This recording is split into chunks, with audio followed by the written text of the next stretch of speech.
Nanay, minsan ba naiisip mo, wala naman akong sariling kita. Habang may trabaho ang iba, ikaw ay nasa bahay.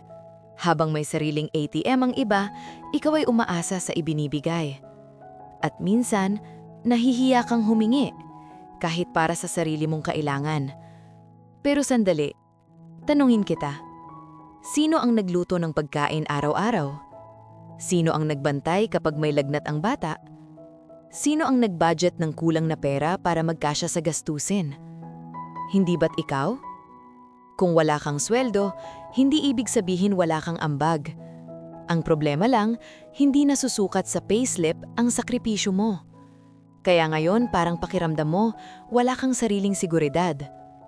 Normal lang maramdaman mo iyon, pero may pwede kang simulan. Magtabi kahit maliit, kahit 20 pesos sa isang linggo. Hindi para yumaman, kundi para maramdaman mong may kontrol ka.